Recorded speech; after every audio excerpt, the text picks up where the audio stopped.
Hello बच्चों, welcome to Achieve Education Centre. आज हम लोग प्रेजेंट परफेक्ट टेंस के बारे में पढ़ेंगे।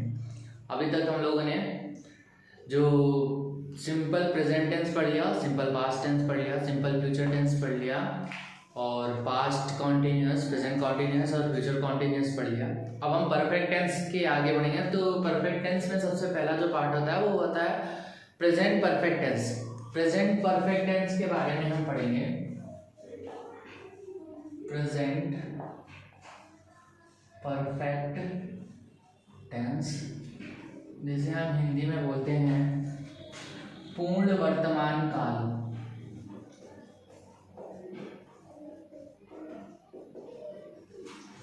तो प्रेजेंट परफेक्ट टेंस में क्या करना है हमें?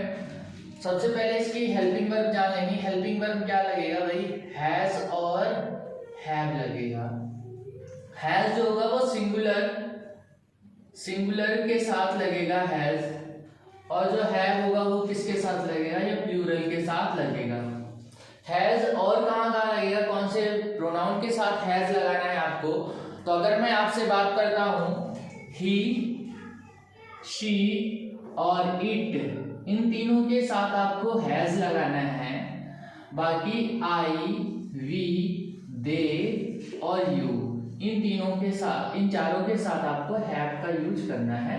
बाकी प्लूरल के साथ हैव का यूज करना है और सिंगुलर के साथ हैज का यूज करना है। अगर हिंदी में इसकी पहचान करनी है कि भाई ये टेंस कैसे पहचानोगे हिंदी में, तो जो पहचान है हिंदी में वो होगा चुका है, चुकी है, चुके हैं, या फिर सेंटेंस के लास्ट में आएगा या है, ये है और ये है। ये शब्द आते हैं वाक्य के लास्ट में। सेंटेंस के अगर लास्ट में, हिंदी का सेंटेंस है, हिंदी के सेंटेंस के लास्ट में अगर चुका है, चुकी है, चुके हैं, या है, ये है, ये है, ये आएगा, तो आप जान जाओगे कि ये प्रेजेंट परफेक्ट टेंस का पार्ट है। तो आप इसको प्रेजेंट परफेक्ट टेंस के हिसाब से आपको ट्रांसलेट करना पड़ेगा। इसका फॉर्मूला क्या होगा? फॉर्मूला अगर आपको लिखना है इसका, तो फॉर्मूला होगा भी इसका, पहले आपको सब्जेक्ट लिखना है, फिर हैज या फिर हैव लिखना है, और फिर उसके बाद वर्ब की थर्ड फॉर्म लगा देनी है, फिर ऑब्जेक्ट लिखना है तो ऑब्जेक्ट लिखिए, अदरवाइज मत लिखिए, और फिर अदर चीजें आपको लिख देना लास्ट में फुल स्टॉप। ये सिंपल सेंटेंसेस का है। सब्जेक्ट, फिर हैज या हैव, फिर वर्ब की थर्ड फॉर्म, फिर ऑब्जेक्ट और फिर याद रखना है इसमें वर्ब की थर्ड फॉर्म आपको यूज करना होगा। तो जैसे क्वेश्चन आता है सूर्य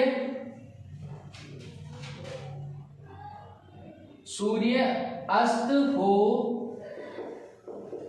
हो चुका है, या इसी को हम ऐसे भी लिख सकते हैं सूर्य अस्त हो गया है।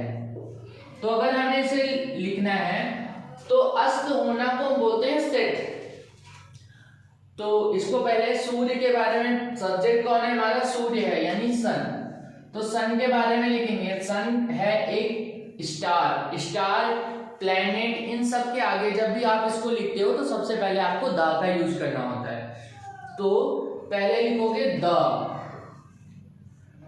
सन, सन एक है तो हैज द सन, फिर क्या लगा दिया? सब्जेक्ट लिख लिया आपने द सन, फिर या हैज या हैव में से आपको क्या यूज करना था? हैज, तो हैज लगा दिया आपने, द सन हैज। उसके बाद सेट का थर्ड फॉर्म भी सेट ही होगा तो आपने सेट लगा दिया, द सन हैज सेट। वह,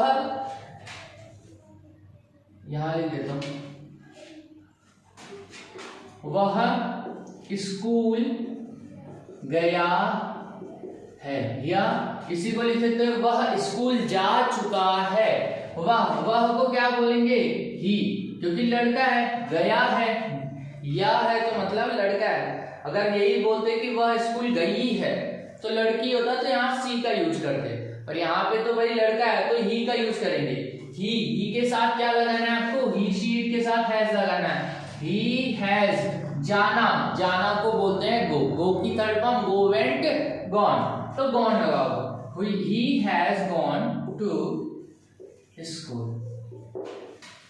और यहाँ पे ये आपके सिंपल सेंटेंसेस बन गए। अब आपको क्या पढ़ना है, अब आपको पढ़ना है निगेटिव सेंटेंस कैसे बनाना है। निगेटिव सेंटेंस के लिए हमेशा आपको बताया हुआ है कि जो भी आपका हेल्पिंग वर्ब होता है, हेल्पिंग वर्ब के बाद आपको क्या लगा देना है, नॉट लगा देना है। यानी हैज और हैव के बाद आपको क्या लगा दोगे, नॉट लगा दोगे।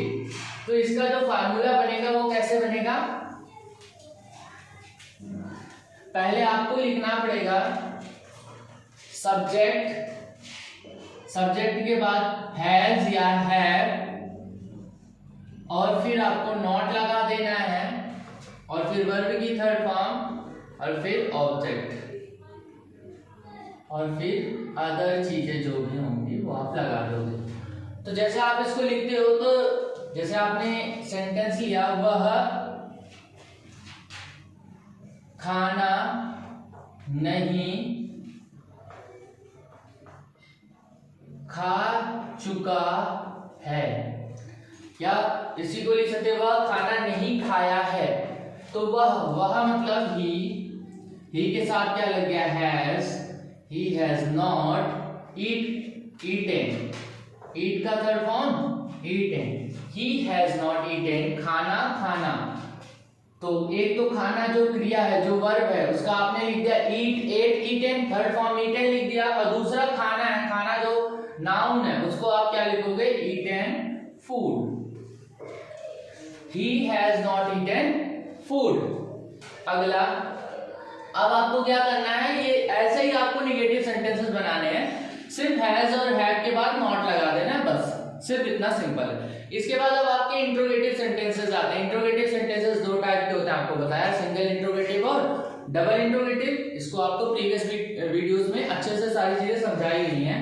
तो सिंगल इंट्रोगेटिव और डबल इंट्रोगेटिव, इसमें हम डायरेक्ट बात करेंगे क्या होगा। सिंगल इंट्रोगेटिव में अगर हम सिंगल इंट्रोगेटिव बनाते हैं तो जो हैज और हैव होगा वो सबसे आगे आ जाएगा। सिंगल इंट्रोगेटिव में हैज और हैव सबसे आगे आ जाएगा, फिर सब्जेक्ट आएगा। अगर सेंटेंस में नॉट है तो यूज करो, अदरवाइज मत यूज करो। फिर वर्ब की थर्ड फॉर्म, और फिर ऑब्जेक्ट, और फिर क्या लगा देना है भाई, अदर लगा के लास्ट में क्वेश्चन मार्क लगा देना है।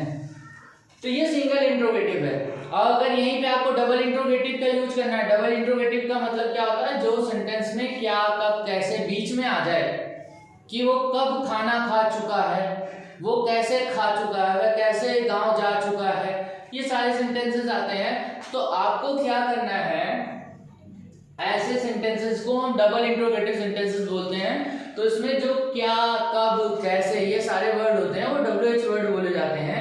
इनको हम सबसे आगे लेके आते हैं। तो सबसे पहले आपको WH वर्ड लिखना होता है, उसके बाद क्या होगा, हैज और हैव लगाना होता है, फिर आपको सब्जेक्ट लिखनी होती है, फिर वर्ब की थर्ड फॉर्म, और फिर ऑब्जेक्ट लिखना होता है आपको, और फिर अदर, लास्ट में क्वेश्चन मार्क।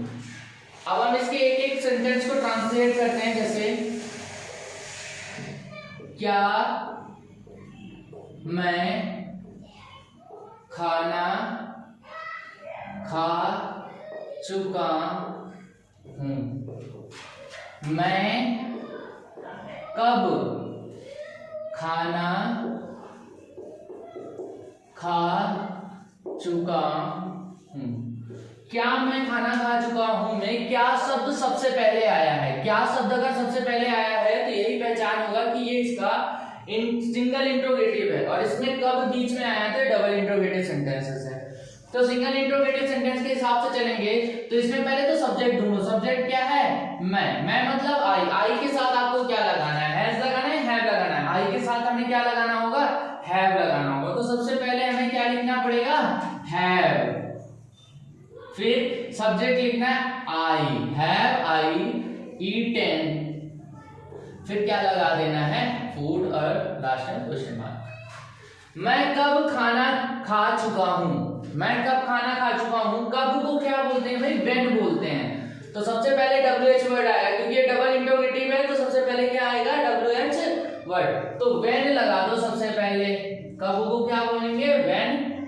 व्हेन के बाद अब हैज और हैव लगाना, हैज और हैव लगाने से पहले सब्जेक्ट ढूंढो। सब्जेक्ट कौन है भाई, मैं के साथ क्या लगेगा, हैव लगेगा। व्हेन आई ईट एंड और क्या हो जाएगा फूड। ये आपका सिंगल इंट्रोगेटिव और ये आपका डबल इंट्रोगेटिव। सिंगल इंट्रोगेटिव में क्या होता है, क्या शब्द सबसे पहले आता है, तो क्या शब्द सबसे पहले आएगा तो आपको सिंगल इंट्रोगेटिव के हिसाब से काम करना है, हैज और हैव को सबसे आगे कर देना है। डबल इंट्रोगेटिव है तो कब, कहां, कैसे, क्यों, कौन, ये सारे शब्द जो है बीचों बीच आते हैं, हिंदी सेंटेंस के बीचों बीच में आएंगे, तो आप इनको सबसे आगे उठा के कर दीजिए। WH वर्ड को सबसे आगे कर दिया, बाकी इंट्रोगेटिव का ही फॉर्म लेके चलना है आपको, ठीक है। तो ये आपका जो है ये आपका प्रेजेंट परफेक्ट टेंस था, पूर्ण वर्तमान काल। प्रेजेंट परफेक्ट टेंस मतलब जो काम अभी जस्ट खत्म हो चुका है, जो काम अभी अभी हुआ है, अभी जस्ट खत्म हो, फिनिश ही हुआ है, उसको हम बोलते हैं भाई प्रेजेंट परफेक्ट टेंस, ठीक है। प्रेजेंट परफेक्ट टेंस की पहचान चुका है, चुकी है, चुके हैं, या है, ही है, ये है, ये होगा आपका present perfect tense. Present perfect tense में हमें हैज और हैव का यूज करना होता है, और हैज और हैव के साथ हमें क्या करना होता है, वर्ब की थर्ड फॉर्म लगानी होती है। वर्ब की थर्ड फॉर्म हमने लगा दिया। ये किसके लिए होता है, ये सिंगल जो आपके सीधे सीधे सेंटेंसेस होते हैं यानी अफर्मेटिव सेंटेंसेस के लिए होते हैं। इसके बाद निगेटिव सेंटेंस आता है। निगेटिव सेंटेंस में हर एक टेंस में आप देखोगे जो हेल्पिंग वर्ब होगा उसके जस्ट बाद नॉट लगा देना होता है आपको। तो हैज और हैव के बाद आपको क्या लगा देना है, नॉट लगा देना है। अब सिंगल इंट्रोगेटिव में क्या होगा, सिंगल इंट्रोगेटिव में हैज और हैव को उठाकर सबसे आगे कर देना है। डबल इंट्रोगेटिव सेंटेंस में क्या होगा, डबल इंट्रोगेटिव सेंटेंस में सिंगल इंट्रोगेटिव सेंटेंस जैसा ही सारा ट्रांसलेशन होगा, सिर्फ WH वर्ड को उठाना है और सबसे आगे कर देना है, तो वो हो जाता है डबल इंट्रोगेटिव सेंटेंस। ये पूरा का पूरा टेंस आपका प्रेजेंट परफेक्ट टेंस था, ठीक है। अगर वीडियो आपको पसंद आई होगी तो इसको अपने दोस्तों के साथ शेयर कर देना। मिलेंगे आपसे नेक्स्ट क्लास में, तब तक के लिए बाय।